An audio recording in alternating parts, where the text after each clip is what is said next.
हर खबर पर आपकी नजर बेताब समाचार।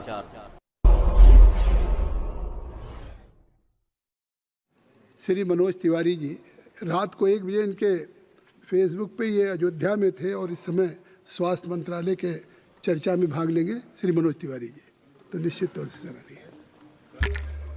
बहुत बहुत धन्यवाद सभापति महोदय, आपने मुझे स्वास्थ्य और परिवार कल्याण के इस विषय पर बोलने का मौका दिया। वैसे तो ये इतना महत्वपूर्ण विषय है कि इस पे जितना भी बोला जाए वो कम होगा और सभी सदस्यों को मैं सुन भी रहा हूँ। आदरणीय सभापति महोदय, इस देश के लोगों को बहुत खुशी है कि नरेंद्र मोदी सरकार लगातार स्वास्थ्य के बजट में वृद्धि कर रही है। इस बार भी कई लोगों की बातचीत में आया है कि जो स्वास्थ्य का बजट पिछली बार 80,517 करोड़ था, अब वो 90,958 करोड़ का बजट है। सभापति महोदय, ये बताता है कि सरकार स्वास्थ्य को लेकर के कितनी गंभीर है। और उसमें भी एक समय था जब इसी सरकार में हमने देखा था कि स्टंट जो लाखों रुपए का होता था और उस स्टंट को नरेंद्र मोदी जैसे प्रधानमंत्री ने, जो गरीब घर से आते हैं, गरीबों के दिल की बात समझते हैं, और इस देश में स्टंट उसकी कीमत मात्र 26,000 कर दी गई थी, जिसके कारण आज गरीब से गरीब घरों में भी लोग इस हृदय के समस्याओं को दूर करने के लिए अब सक्षम हो रहे हैं। यही देश है सभापति महोदय। मेरे क्षेत्र में 20 जनौषधि केंद्र खुल चुके हैं। हमारे यहाँ दिल्ली के सांसद साथी हमारे सब बैठे हैं। दिल्ली में जनौषधि केंद्र के खुलने से जो दवाई 600 रुपये में एक पत्ता मिलती थी, वही दवाई लगभग 60 रुपये में मिल जाती है, मात्र 60 रुपये में। और इस बजट में वैसे तो बहुत सारी बातें हैं, लेकिन एक ऐसा प्रावधान किया गया है जिसने खुशी के आंसू लाए हैं उन लोगों के मन में, उनके आंखों में, जो लोग कैंसर से पीड़ित होते थे या उनके परिवार के लोग कैंसर से पीड़ित होते थे।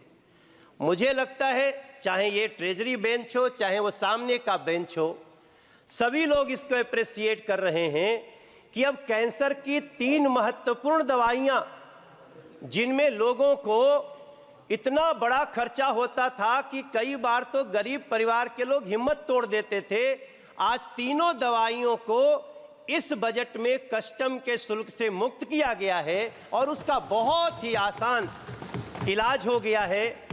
मैं अपनी बात को बहुत लंबा नहीं करूंगा सभापति महोदय। मैं एम्स का गवर्निंग बॉडी का मेंबर हूं और मैं पिछले 4 साल से उसके साथ काम कर रहा हूं। मुझे लगातार लोगों के जो कॉल्स आते हैं, लोग जैसे परेशान होकर आते हैं, तो मैं 2 सुझाव देना चाहता हूं इस बजट के मार्फत।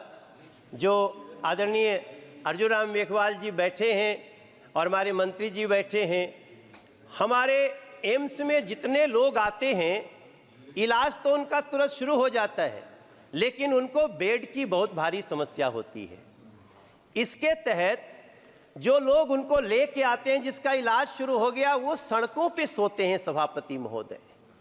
उनके परिजन जो रहते हैं वो इतने बुरे स्थिति में होते हैं कि इलाज तो जिसका हो रहा है, बाकी जो जीवन होता है वो बड़ा दयनीय होता है। मेरी प्रार्थना है, दिल्ली में हम सब कोशिश करेंगे कि हम डीडीए के मार्फत जगह दिलाएं बिहार के लिए, क्योंकि बिहार के सबसे ज़्यादा मरीज आते हैं सभापति महोदय। बिहार झारखंड के लिए एक ऐसा भवन बने जहां जो उनके मरीज आए या लोग आए तो पहले वहीं उनके संबंधित डॉक्टर देख लें किस स्थिति में आए हैं, कहां भेजना है। और एक अंतिम बात सभी के लिए, हाँ, मैं तो चूँकि मैं दिल्ली में सांसद हूं और बिहार यूपी झारखंड से मेरा संबंध है, तो मेरा मन वहाँ पे चला गया। तो नहीं नहीं, बिल्कुल, मैं तो आपके लिए भी कहूंगा मेरे साथी, अपनी बात लेकिन है। आप लोग अपने अपने लोगों के लिए इधर- कहिएगा।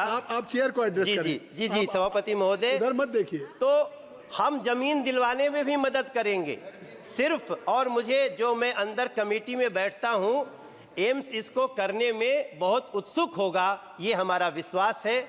और अंत में एक विषय, हमारे यहाँ एक university college of medical sciences है, उसको अचानक से दिल्ली सरकार ने अपने अंडर में लेने का प्रोसेस शुरू किया है।